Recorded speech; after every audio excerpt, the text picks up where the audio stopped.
अस्सलामुअलैकुम my brothers and sisters, hope आप लोग सब खैरियत से होंगे। और आज हम लोग पढ़ेंगे logical and special operators in C programming language. Previous videos अगर आपने नहीं देखा है तो आप अभी इस वीडियो के डिस्क्रिप्शन में जाएंगे, आपको दो प्लेलिस्ट का लिंक मिलेगा। एक आपको अल्टीमेट सी सीरीज का प्लेलिस्ट मिलेगा, जो इसी वीडियो का प्लेलिस्ट का लिंक है, उसको आप प्रीवियस तमाम वीडियोस को देख के आएंगे। और मैं ये मान के भी चल रहा हूँ कि आपने प्रीवियस वीडियोस को देखा है, तभी जाके आपको ये वीडियो और आगे आने वाला वीडियो समझ में आएगा। और इससे प्रीवियस वीडियो में हमने ऑलरेडी ऑपरेटर्स को शुरू किया हुआ था, 3 ऑपरेटर पढ़ा था, assignment, arithmetic and relation operator. आज हम लोग बाकी 3-4 ऑपरेटर्स पढ़ेंगे और आज हमारा ऑपरेटर का टॉपिक पूरा कंप्लीट हो जाएगा। और एक और प्लेलिस्ट का लिंक आपको मिलेगा, वहां पर सी एब्सोल्यूट बिगिनर सीरीज, जिसमें हमने प्रैक्टिकली सी का प्रोग्राम को लिख के आपको दिखाया है। और वहां पर इंडस्ट्री स्टैंडर्ड्स क्या होता है, राइटिंग किस तरीके से रिलायबल कोड लिखेंगे आप, और लॉजिकल थिंकिंग वगैरह कैसे होता है, यानी कोडिंग पर्सपेक्टिव से, प्रैक्टिकल पर्सपेक्टिव से आप उस सीरीज को फॉलो कर सकते हैं। और एक इंपॉर्टेंट चीज भी वहाँ उस सीरीज में है, मैं प्रोजेक्ट भी जब बनाऊंगा तो प्रैक्टिकली बना के एक्सप्लेन करूंगा। तो अगर आप सी में मास्टर बनना चाहते हैं और सी में करियर बिल्ड करना चाहते हैं तो ये दोनों प्लेलिस्ट आपको जरूर फॉलो करना चाहिए।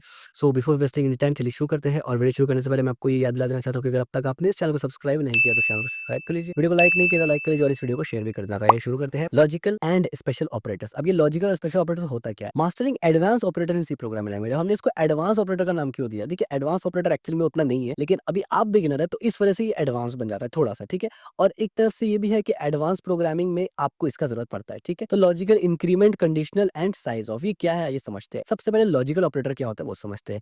Use to evaluate an expression which may be true और फॉल्स। इसका क्या मतलब है? यानी कि एक्सप्रेशन जिसको आप इवेल्युएट करते हैं कि वो ट्रू है या फॉल्स है। इसका एग्जांपल देखेंगे, नीचे समझ में आ जाएगा। Combine simple condition to form complex more complex condition, यानी सिंपल कंडीशन को मिलाना, कॉम्बाइन करना, दो अलग अलग सिंपल कंडीशन को ऐसे कॉम्बाइन करना कि वो बहुत कॉम्प्लेक्स कंडीशन बन जाए। इसका भी एग्जांपल देखेंगे। Instead of multiple if else, use logical operator to test multiple condition at once. अब यहाँ पर कुछ पॉइंट ऐसा है जो आपको भी नहीं समझ में आएगा। यहाँ पर मल्टीपल इफ एल्स का मतलब क्या है? इफ एल्स स्टेटमेंट आगे हम लोग पढ़ेंगे। इफ एल्स जो होता है ना, वो कंडीशनल स्टेटमेंट होता है कंट्रोल फ्लो को कंट्रोल करने के लिए, यानी प्रोग्राम में जो कंट्रोल फ्लो है, कोड का फ्लो है, उसको कंट्रोल करने के लिए। हम लोग आगे उसको पढ़ेंगे, अभी तक हम लोग नहीं पढ़े हैं, तो लिहाजा इफ एल्स से रिलेटेड चीजों को हम लोग यहाँ उतना डिटेल डिस्कस नहीं करेंगे, आगे के लिए छोड़ देंगे, ताकि प्रॉब्लम और आपको कंफ्यूजन ज्यादा क्रिएट ना हो। हाँ, जहां तक बात है लॉजिकल ऑपरेटर्स का, उसको हम लोग डिटेल में देखेंगे। तो अब समझते हैं सबसे पहले लॉजिकल ऑपरेटर होता क्या है भाई। Types of logical operator. देखिए, लॉजिकल ऑपरेटर का मतलब है लॉजिक चलेगा वहां पर, जैसे हम लोग अकल दौड़ाते हैं। तो 3 ही लॉजिकल ऑपरेटर है, दैट्स इट। पूरा का पूरा सी प्रोग्रामिंग लैंग्वेज में ओनली 3 लॉजिकल ऑपरेटर है, और बहुत आसान है। एक लॉजिकल ऑपरेटर है, इसको एम्परसेंड कहते हैं। 2 एम्परसेंड लगाएंगे, इसको बोलते हैं एंड लॉजिकल ऑपरेटर। ये लॉजिकल ऑपरेटर का नाम है एंड। ये कब ट्रू रिटर्न, अब देखिए ये लॉजिकल ऑपरेटर है, हमने ऊपर ऑलरेडी डिस्कस यहाँ कर लिया, ठीक है, कि use to valid expression which may be true और फॉल्स, यानी लॉजिकल ऑपरेटर ट्रू और फॉल्स रिटर्न करेगा। तो ये तीनों का तीनों ऑपरेटर जो रिजल्ट देगा, या ट्रू देगा या फॉल्स देगा। तो किस किस सिनेरियो में ये कैसे कैसे काम करते हैं वो समझना जरूरी है। तो एंड ऑपरेटर जो है ना, एम्परसेंड से जिसको हम लोग लिखते हैं, वो सिर्फ तब ट्रू देगा ना जब दोनों कंडीशन सही हो। यानी इसका एग्जांपल हम लोग आगे देंगे कि दोनों कंडीशन सही हो का मतलब क्या है। True if both operand are non zero. अब आप बोलेंगे नॉन जीरो कहां से आ गया? कि ये हम लोग आगे पढ़ेंगे कॉन्सेप्ट कि बेसिकली जितना भी बुलियन ऑपरेटर्स है ना, वो बेसिकली 0 और 1 से रिप्रेजेंट होता है, क्योंकि computer at the end of the day सिर्फ 0 1 ही समझता है, उसको ट्रू फॉल्स थोड़ी समझ में आता है। तो 1 को रिप्रेजेंट किया रहता है ट्रू से, या 1 के अलावा कोई भी नंबर, या आप ऐसे बोल सकते हैं 0 के अलावा कोई भी नंबर उसको ट्रू माना जाता है और सिर्फ 0 को फॉल्स माना जाता है। ये हम लोग आगे पढ़ेंगे। इसके बाद एक आता है लॉजिकल और ऑपरेटर। इसको और ऑपरेटर बोलते हैं, जिसको पाइप साइन से आप देते हैं। इसको पाइप बोलते हैं, ठीक है, इसको पाइप बोलते हैं। अगर आपके टर्मिनल में काम किया है, काली लिरिक्स में काम किया है, तो वहां पर आप पाइप पढ़ती है, कमांड लाइन में आपको जरूरत पड़ता है जोड़ने के लिए। True if any operand is non zero, यानी कोई भी ऑपरेंड अगर नॉन जीरो तो ये ट्रू प्रोवाइड करेगा, ठीक है। इसका एग्जांपल देंगे, अभी समझ में आ जाएगा आपको। और लॉजिकल नॉट का मतलब क्या है? ये रिवर्स कर देगा। मान लीजिए अगर आप रिजल्ट ट्रू आ रहा है, इसको फॉल्स कर देगा, एज सिंपल एज दैट, ठीक है। Assumption, variable A hold 1 true, variable B hold 0 false. यानी मान लीजिए अगर यहाँ पर ए 1 है तो ट्रू दे देगा, और अगर बी 1 है तो भी ट्रू, यानी अगर ए 1 है और बी 0 है तो ये फॉल्स देगा, ठीक है। इसी तरीके से यहाँ पर दोनों में से कोई एक भी ट्रू हुआ, यानी 1 हुआ तो ट्रू देगा, और यहाँ पर जो भी रिजल्ट है, मान लीजिए अगर ये दोनों ट्रू है तो ये फॉल्स कर देगा, अगर ये दोनों फॉल्स है तो ये ट्रू कर देगा, ठीक है। आगे एग्जांपल देखते हैं। देखिए, ट्रूथ टेबल, लॉजिकल एंड। इसका ट्रूथ टेबल क्या होता है? देखिए, अगर दोनों 0 है, एक्स वाई 0 है, तो ऑफ कोर्स आंसर 0 होगा। दोनों में से कोई एक अगर 1 है, ये 0 का मतलब फॉल्स होता है, ठीक है, 1 का मतलब ट्रू होता है, ये ध्यान में रखना। दोनों अगर फॉल्स है तो फॉल्स रिटर्न करेगा, एक ट्रू है तो भी फॉल्स रिटर्न करेगा, चाहे एक्स हो चाहे वाई हो, दोनों में से कोई एक अगर फॉल्स हुआ तो फॉल्स रिटर्न करेगा। सिर्फ ट्रू तब रिटर्न करेगा जब दोनों ऑपरेंड ट्रू हो। ये एंड लॉजिकल ऑपरेटर इस तरीके से काम करता है, इसको ध्यान में रखना, बहुत इंपॉर्टेंट है, ठीक है। एंड ऑपरेटर सिर्फ ट्रू तब रिटर्न करेगा जब दोनों का दोनों ऑपरेंड, या दोनों के अलावा अगर आप 4 ऑपरेंड इस्तेमाल कर रहे हैं तो सब अगर वो ट्रू दे रहा है तब ही वो ट्रू देगा। एक भी फॉल्स दिया वो ट्रू नहीं देगा। और लॉजिकल बिल्कुल उसको उल्टा करता है, वो बोलता है भाई अगर एक भी ट्रू दिया तो हम ट्रू दे देंगे, ठीक है। यहाँ पर आप देखिए, अगर दोनों फॉल्स दिया तब तो भाई फॉल्स देंगे, लेकिन अगर दोनों में से एक भी ट्रू दिया तो हम ट्रू रिटर्न करेंगे, दोनों में से एक भी ट्रू दिया ट्रू रिटर्न करेंगे, और दोनों ट्रू दिया तो भाई बिल्कुल ट्रू ही रिटर्न करेंगे। अब यहाँ पर ऑपरेंट 2 हो या 10 हो, अगर 10 ऑपरेंट है, 10 में से 9 फॉल्स दे रहा है, एक ट्रू दे रहा है, तो लॉजिकल और ऑपरेटर क्या करेगा? वो ट्रू रिटर्न करेगा, क्योंकि एक ट्रू दे रहा है। और वहीं पर अगर 10 ऑपरेंड है और वहां पर 9 ट्रू दे रहा है, एक फॉल्स दे रहा है, तो वो एक फॉल्स देने की वजह से लॉजिकल एंड फॉल्स रिजल्ट देगा, ठीक है। और एक तो होता है लॉजिकल नॉट, यानी ये बदल देता है। अगर मान लीजिए 0 है तो उसको 1 कर देगा, अगर 1 है तो उसको 0 कर देगा। इतना सिंपल है, ठीक है। अब लॉजिकल ऑपरेटर एग्जांपल भी देख लेते हैं। थ्योरेटिकल तो बहुत समझ, आप सोच रहे होंगे यार क्या ट्रुथ टेबल वगैरह ये क्या पढ़ा दिया, ये तो हमने डिजिटल में पढ़ा था, ठीक है। अब आइए इजी करते हैं इसको। Example 1, grade ranking checker. अब एक ग्रेड रैंकिंग चेकर आप बना रहे हैं जिसमें आप grade B if marks are between 65 to 75, यानी आप ये चेक कर रहे हैं। तो आप ये अगेन यहाँ पर इफ एल्स इस्तेमाल हुआ है, तो इफ एल्स को आप इग्नोर करिए। आप ये समझिए कि आप चेक कर रहे हैं कि मार्क्स अगर बड़ा है या बराबर है 55 का, और एंड लगा हुआ है यहाँ देख सकते हैं आप, एंड मार्क्स अगर छोटा है और बराबर है 75 का, यानी अगर कोई मार्क्स इस कंडीशन को सेटिस्फाई करे, यानी 65 के बराबर या उससे बड़ा हो, और इस कंडीशन को भी सेटिस्फाई करे कि वो मार्क्स जो 65 के बराबर या उससे बड़ा है और 75 के बराबर या उससे छोटा हो, यानी 65 से लेकर 75 के दरमियान हो, अगर तभी जाके ये पूरा का पूरा स्टेटमेंट एग्जीक्यूट होगा। क्यों? क्योंकि यहाँ एंड लगा हुआ है। अगर दोनों में से एक भी फॉल्स होगा ये नहीं चलेगा, ठीक है। ये सिंपल एग्जांपल हो गया। Admission eligibility criteria, eligible if PCM 80% और एग्रीगेटेड 90%। अब यहाँ पर क्या है, देखिए यहाँ और ऑपरेटर लगा है, यानी अगर एक स्टूडेंट का जो परसेंटेज है वो 85 के बराबर है या उससे बड़ा है, और एक स्टूडेंट का परसेंटेज 90 है या उससे छोटा है, यानी 85 या उससे बड़ा और 90 तक या उससे छोटा होगा, तब जाके ये ट्रू रिटर्न करेगा। लेकिन यहाँ पर अगर ऐसा है कि 85 से बड़ा है बट 90 से छोटा नहीं है, 95 है, तो भी ये ट्रू रिटर्न कर देगा। क्यों? क्योंकि एक ट्रू हो गया। अगर ये फॉल्स भी हो, ये ट्रू होगा तो भी ट्रू कर देगा रिटर्न, यानी दोनों में से कोई एक भी ट्रू होगा तो ट्रू रिटर्न कर देगा, ठीक है। तो ये और ऑपरेटर होता है। इसके बाद लॉजिकल नॉट। लॉजिकल नॉट कैसा? Check if grade is not A. आपको चेक करना है कि grade is equal to A, यानी grade is equal to A. ये is equal to logical operator, relation operator हम लोग ऑलरेडी पढ़ चुके हैं। इसका मतलब क्या होता है, क्या ये सच है, यानी ये वाला कि ग्रेड क्या बराबर है ए का, तो अगर वो बराबर है, ये ट्रू है, अगर ए का बराबर है तो वो उसको रिवर्स कर देगा, नॉट बोलेगा, और अगर वो बराबर नहीं है तो वो ट्रू कर देगा कि बराबर है, ठीक है। अब आप सोच रहे होंगे भाई ये लॉजिकल नॉट इस्तेमाल क्यों होता है, तो जब एडवांस लेवल पर आप जाएंगे ना, कुछ कॉम्प्लेक्स चीजों को सिंप्लीफाई करने के लिए लॉजिकल नॉट इस्तेमाल होता है, और इवन डिजिटल इलेक्ट्रॉनिक में भी लॉजिकल नॉट कॉम्प्लेक्स चीजों को आसान बनाता है, ठीक है। वो आप आगे समझेंगे। अभी आप इतना समझ लीजिए कि नॉट एक ऑपरेटर होता है, लॉजिकल नॉट, ठीक है। Use parenthesis are needed because not is a higher precision than assignment. अब यहाँ पर आप ये लाइन थोड़ा सा आप बोलेंगे ये क्या दे दिया, पैरेंथेसिस इस्तेमाल करना है, हायर प्रेसिडेंस देन, क्या है ये, ठीक है। आगे हम लोग पढ़ेंगे नेक्स्ट वीडियो में कि ऑपरेटर्स जितना भी हम लोग अभी पढ़ रहे हैं ना, ऑपरेटर्स तो इसी वीडियो में खत्म हो जाएगा, लेकिन एक हम लोग को और टॉपिक पढ़ना पड़ेगा, ऑपरेटर प्रेसिडेंस। ये हम लोग ऑलरेडी पढ़ चुके हैं 9-10 में, बॉर्डमस जिसको हम लोग पढ़ते थे कि पहले क्या एग्जीक्यूट होगा, अगर एक एक्सप्रेशन दिया हुआ उसमें पहले किसका प्रेसिडेंस है, पहले प्लस चलेगा माइनस चलेगा, क्या होगा, तो वो उसमें हम लोग पढ़ते हैं डिटेल से कि जितना भी ऑपरेटर्स है ना उन सब का प्रेसिडेंस हम लोग देखते हैं कि किसका प्रेसिडेंस ज्यादा है किसका कम है, यानी पहले कोड किसको एग्जीक्यूट करेगा। तो उस एतबार से अगर देखा जाए तो नॉट जो है ना, इसका ये नॉट है लॉजिकल नॉट, इसका प्रेसिडेंस इज इक्वल टू से ज्यादा है, तो अगर ब्रैकेट नहीं देंगे ना तो पहले ही नॉट एग्जीक्यूट हो जाएगा और आंसर अजीब सा आ जाएगा, ठीक है। तो इसीलिए पैरेंथेसिस का सबसे हाईएस्ट क्योंकि प्रेसिडेंस होता है ना लॉजिकल नॉट से भी ज्यादा, सबसे ऊपर पैरेंथेसिस होता है। तो जैसे हमने इसमें पैरेंथेसिस लगा दिया तो अब सबसे पहले ये एग्जीक्यूट होगा, उसके बाद नॉट एग्जीक्यूट होगा। समझ में आ गया आपको? नहीं समझ में आया तो आगे समझ में आ जाएगा, ठीक है। तो ये हो गया हमारा क्या, लॉजिकल ऑपरेटर्स, जो कि हमने बहुत डिटेल से समझ लिया।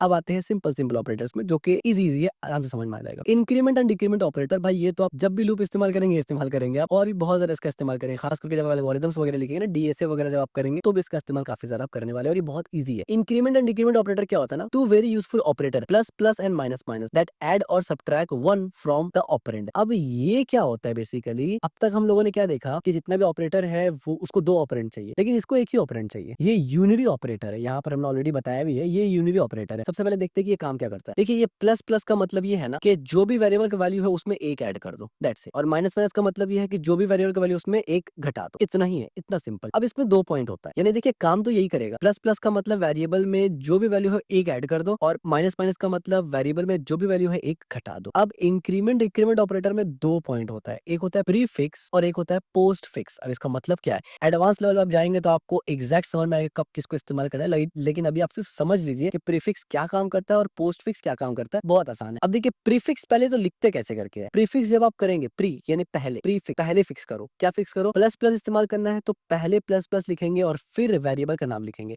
यानी काम वही करेगा कि वेरिएबल के अंदर जो वैल्यू है उसमें एक ऐड कर देगा, लेकिन लिखने का तरीका पहले प्लस प्लस होगा फिर ए होगा, सेम एज पहले माइनस माइनस होगा फिर वेरिएबल का नाम, यहाँ एग्जांपल बी होगा। तो पहले जब आप ऑपरेटर लिखेंगे ना, इंक्रीमेंट या डिक्रीमेंट ऑपरेटर, उसको प्रीफिक्स कहते हैं, और जब आप बाद में ऑपरेटर को लिखेंगे ना उसको पोस्ट फिक्स कहते हैं। इतना सिंपल है, दो ही तरीका लिखने का, इसके अलावा आप नहीं लिख सकते। ऐसा मत कर देना कि एक प्लस ए से पहले एक प्लस ए के बाद वो एरर हो जाएगा, ठीक है। अब प्रीफिक्स और पोस्टफिक्स में फर्क क्या है ये समझ लेते हैं। Operator used before the operand, यानी कोड इस ऑपरेटर को पहले इस्तेमाल करेगा ऑपरेंड से। और यहाँ पर क्या होगा, ऑपरेटर यूज्ड आफ्टर ऑपरेंड, यानी यहाँ पर ऑपरेंड को पहले इस्तेमाल करेगा और ऑपरेटर को उसके बाद करेगा। आप बोलेंगे भाई क्या कर रहे हो, पहले करे बाद में करे, समझ नहीं आया। इसको और समझाने के लिए हमने यहाँ पर बताया है कि first change then use, first use then change. अब देखिए बहुत इंपॉर्टेंट बात है और मुझे पता है कि अभी बिल्कुल बिगनर लेवल चल रहा है, इस वजह से मैं इसको ज्यादा जोर नहीं डालूंगा, लेकिन बता दे रहा हूँ आपके इंटरेस्ट के लिए, जो भी स्टूडेंट इंटरेस्टेड होंगे इसमें, बहुत सारे लोग होते हैं बाय द वे। देखिए यहाँ पर क्या होता है ना, प्लस प्लस ए बोल दिया मैंने, पहले क्या होगा ना कि ये इस्तेमाल होगा, पहले ये चेंज होगा, यानी ये पहले चेंज होगा। प्लस प्लस ए का मतलब है पहले यहाँ चेंज हो जाएगा, पहले प्लस प्लस ए कर देंगे हम, यानी ए में अगर मान लीजिए 5 है तो पहले ये 6 बनेगा, उसके बाद ये यूज होगा। जाहिर सी बात है ये वेरिएबल कहीं ना कहीं तो यूज होना है ना, लेकिन पहले ये 5 से 6 होगा कोड में, तब जाके इस्तेमाल होगा। प्रीफिक्स और पोस्ट फिक्स में क्या होता है ना, पहले ये यूज होगा उसके बाद जाके ऐड होगा। इसका एक सिंपल सा एग्जांपल दे रहा हूँ आपको समझाने के लिए, शायद आपको समझ में आ जाए। देखिए मान लीजिए ये ए आपका स्कोर है, ये ए आपका स्कोर है, मान लीजिए ये बी आपका स्कोर है, ठीक है, स्कोर है। और मान लीजिए आप कोई फाइटिंग गेम खेल रहे हैं जिसमें आपका ओपोनेंट अगर आपको एक घुसा मार दे तो आपका 1 पॉइंट कम हो जाएगा, और आपके पास टोटल 10 पॉइंट है, तो टोटल 10 घुसा खा सकते हैं आप, क्या लात खा सकते हैं, ठीक है।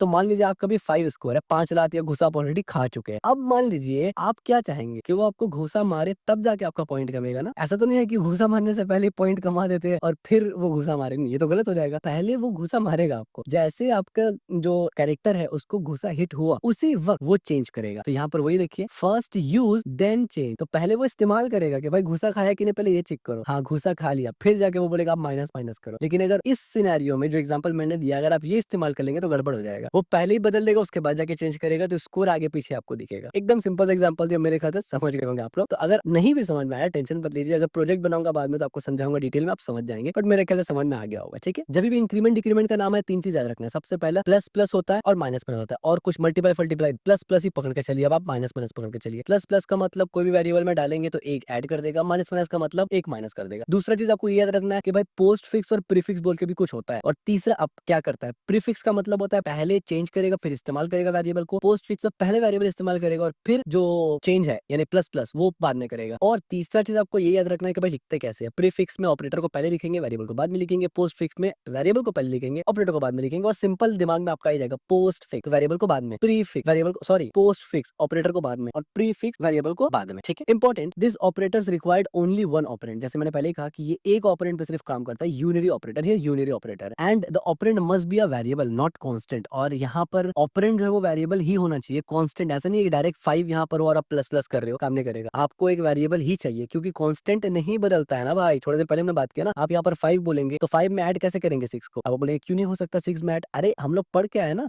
कि 5 एक कांस्टेंट होता है, वो नहीं बदलेगा, बदलने वाला चीज है तो वेरिएबल बनाना पड़ेगा ना आपको। आप बोलेंगे हाँ अब समझ में आया मुझे, ठीक है। तो इस तरीके से लिंक करेंगे आप। अच्छा अब इंक्रीमेंट डिक्रीमेंट के एग्जांपल देख लेते हैं। जैसे कि यहाँ पर मान लीजिए n है, 10 है और ये r है, ये दो वेरिएबल है, सॉरी n एक वेरिएबल है, r एक वेरिएबल है। अब n में मैंने क्या किया, n प्लस प्लस कर दिया और उसको r में डाल दिया, तो ये पोस्ट इंक्रीमेंट हुआ। मुझे पता था कि इस एग्जांपल से आपको घंटा नहीं समझ में आएगा, इसलिए मैंने वो गेम घुसा वाला एग्जांपल दिया ताकि आपको समझ में आ जाए। तो आप पॉज करके इसको चेकआउट कर सकते हैं, दोबारा एक्सप्लेन करके क्या ही करूंगा मैं, ऑलरेडी आपको समझा दिया हमने, ठीक है। Execution order in complex expressions, all prefix operation execute first. Complex expression में क्या होता है कि ऑल प्रीफिक्स ऑपरेशन पहले एग्जीक्यूट होता है, then arithmetic operation, then postfix operation. अब आप बोलेंगे भाई ये तो और एक झोल आ गया, तो इसमें बिल्कुल टेंशन मत लीजिए, आगे जब हम लोग प्रोजेक्ट बनाएंगे समझ में आ जाएगा आपको, इसका लोड ही मत लीजिए। अभी आपका पूरा गोल क्या है, इंक्रीमेंट डिक्रीमेंट ऑपरेटर को समझना, कैसे काम कर रहा है बिहाइंड द सीन, वो इस वीडियो का गोल भी नहीं है, सॉरी। इसके बाद हम लोग पढ़ेंगे कंडीशनल और टर्नरी ऑपरेटर। भाई ये बहुत इंपॉर्टेंट ऑपरेटर है, बहुत इंपॉर्टेंट ऑपरेटर है, और प्रोजेक्ट में आप इसको बहुत ज्यादा इस्तेमाल करेंगे।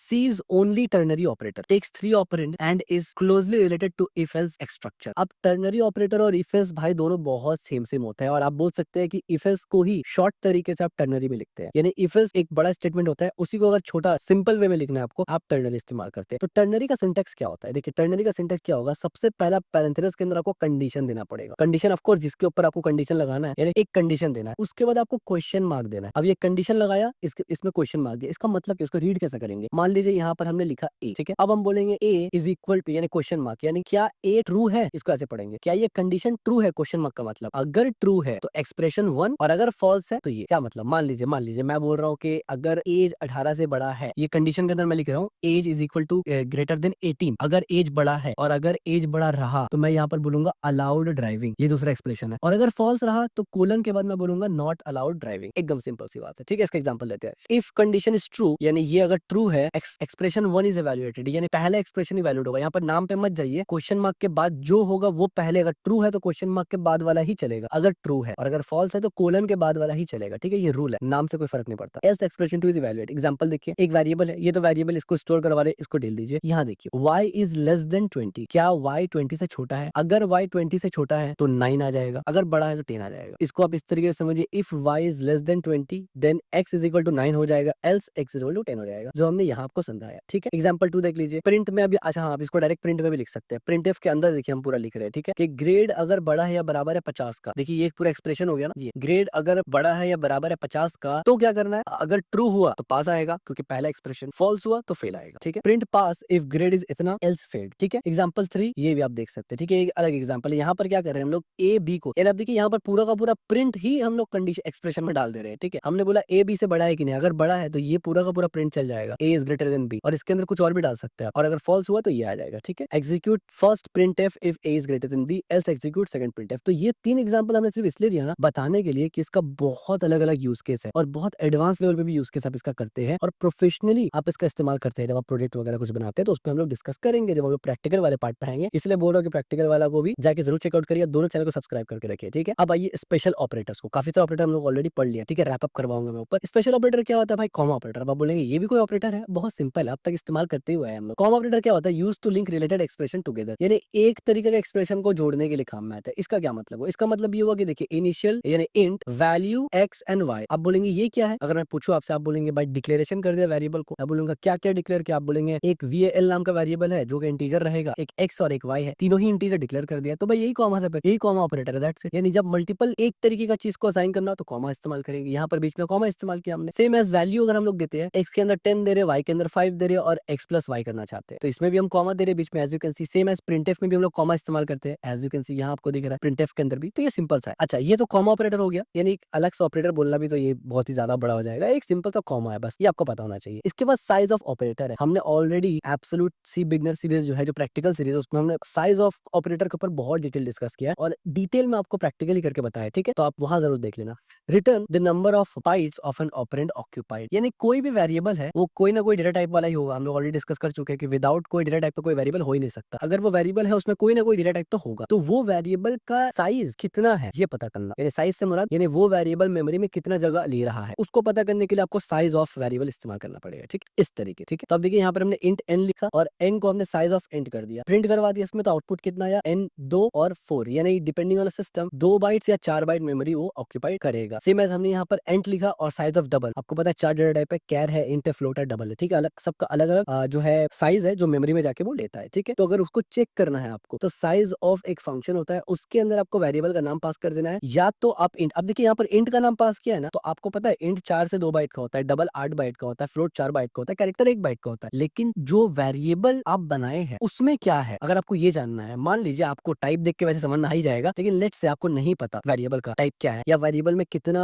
साइज स्टोर है, तो आप सीधा वो वेरिएबल का नाम पास कर देंगे साइज ऑफ के अंदर, आपको पता चल जाएगा, ठीक है। और एक इंपॉर्टेंट बात, यहाँ पर आप एक चीज देखते होंगे परसेंट डी लगा हुआ है, लेकिन बाजू का ये काम नहीं करेगा परसेंट डी, ठीक है। साइज ऑफ के लिए और साइज टी ऑपरेटर के लिए एक और फॉर्मेट स्पेसिफायर होता है जिसको हम लोग बोलते हैं ZU, परसेंट ZU। डी के साथ बहुत सिस्टम में काम करता है, बहुत में नहीं काम करता, तो ZU इसके लिए होता है, और ये सब हमने एक्सप्लेन किया और प्रैक्टिकली दिखाया भी है अपने दूसरे सीरीज में, ठीक है, उसमें आप देख सकते हैं। A compile time operator that work on a variable constant and data type, ठीक है, ये वेरिएबल कांस्टेंट डेटा सब में काम करता है। Note other special operators include pointer operator, यानी ये वाला and percent and star, and member selection operators यानी एंड और arrow, which we will discuss later, यानी कुछ और ऑपरेटर्स यहाँ पर मौजूद है जो हम लोग पढ़ेंगे आगे जाके। सी में भाई भर भर के ऑपरेटर्स है, बिटवाइज ऑपरेटर भी है, तो ये सब एडवांस ऑपरेटर्स है, ये अभी आप नहीं पढ़ेंगे, हम लोग आगे पढ़ेंगे जब हम लोग बहुत सा फंडामेंटल्स टॉपिक को पढ़ चुके होंगे, ठीक है। तो अब तक हम लोगों ने क्या क्या पढ़ा देखिए, वो short hand and priority operator. अब यहाँ पर आप देखिए short hand operator, simplify coding for certain assignment statement. अब आपको पता है ये असाइनमेंट ऑपरेटर ही है, लेकिन इसका शॉर्ट हैंड है, यानी प्लस इक्वल टू, इसका मतलब इसको इस तरीके से लिखेंगे, a प्लस इक्वल टू 2, यानी a में जो भी वैल्यू है 2 ऐड हो जाएगा, जिसका मतलब ये होता है, ठीक है। सेम माइनस के लिए, सेम मल्टीप्लाई के लिए, सेम डिवाइड के लिए, सेम परसेंटेज के लिए, ठीक है। ये सिंपल असाइनमेंट ऑपरेटर जो हमने पढ़ा था उसका डिटेल आ गया यहाँ पर। अब यहाँ पर हमने प्रीसीड ऑपरेटर प्रेसिडेंस भी दिया हुआ, ठीक है, इसी वीडियो में एंड में हमने दिया। तो अब देखिए क्या है, सिंपल सा चीज, जितना भी ऑपरेटर अब तक हमने पढ़ा, यानी इस वीडियो में भी और प्रीवियस वीडियो में भी, आपको पता है कि जो रिलेशनल ऑपरेटर्स है, ग्रेटर देन वगैरह, ये हमने प्रीवियस वीडियो में पढ़ा था। सेम एज जो